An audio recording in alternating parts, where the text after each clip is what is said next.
welcome to this video. For this video, we're going to discuss to you about the digestive system. But what is digestive system?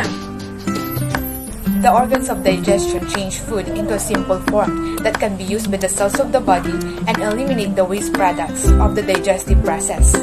The digestive system consists of the main organs of digestion: mouth, pharynx, esophagus, stomach, small intestine, large intestine, and anus.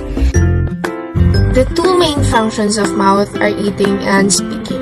The face's trigeminal nerve provides us sensation or feeling and helps us to bite, chew, and swallow.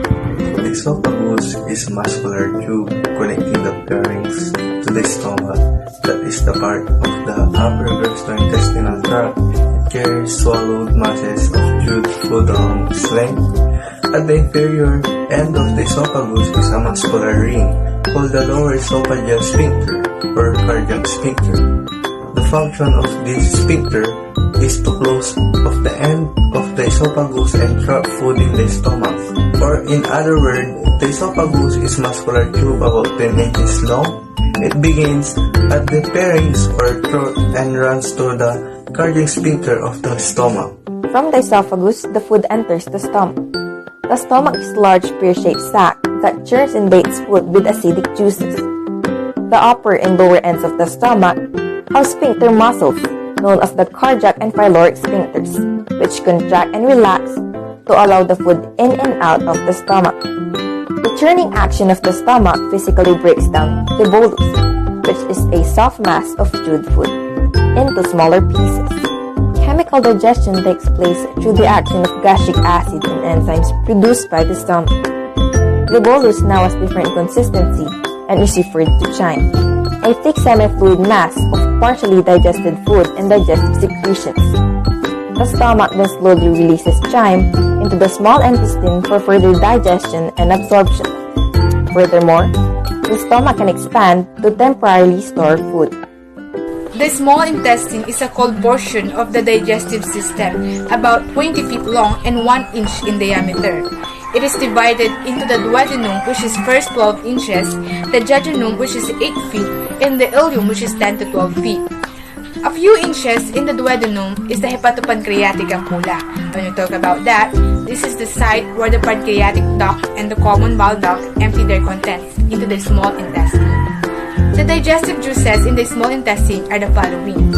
We have the secretin and cholecystokinin. These are the enzymes that stimulate the digestive juices of the pancreas, liver, and gallbladder. Pancreatic juices break down protein, starch, and fats. They also contain sodium bicarbonate, which neutralizes the food content of the stomach. Bile emulsifies fat. Intestinal juices work on protein, starches, and fats. Large intestine is the long tube-like organ that connects the small intestine on the end and the anus on the other. The large intestine has divided into 4 parts: the colon, cecum, rectum, and the anal canal. Food that has been partially digested moves through the cecum into the colon, where water, nutrients, and electrolytes are removed. The purpose of the large intestine is to absorb water and salts from the material that has not been digested as food and get rid of any waste products left over. Your large intestine is about 5 feet or 1.5 meters long. The large intestine is much broader than the small intestine and takes a much straighter path through your belly or abdomen. Some possible disease of digestive system acquired may be intestinal problems, such as polyps and cancer, infections, celiac disease, Crohn's disease, ulcerative colitis, diverticulitis, malabsorption, short bowel syndrome, and intestinal ischemia.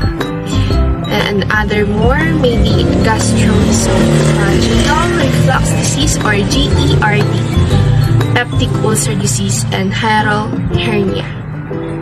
The digestive system is responsible for breaking down the food that we eat to give us energy and nutrients. The digestive system works with the skeletal and muscular systems during the mechanical digestion and movement of food through the esophagus. The nutrients absorbed by the walls of the small intestine is passed to the blood and the circulatory system for distribution in the rest of our body. The undigested food moves through the large intestine for reabsorption of water. After that, the waste product from digestion will be removed from the body. Both the reabsorption and removal of waste are done with the help of the muscles. Together, a combination of nerves, hormones, bacteria, blood, and the organs of the digestive system completes the complex task of digesting the foods and liquids a person consumes each day. I hope you learned something and enjoyed our presentation about digestive system. Thanks for watching.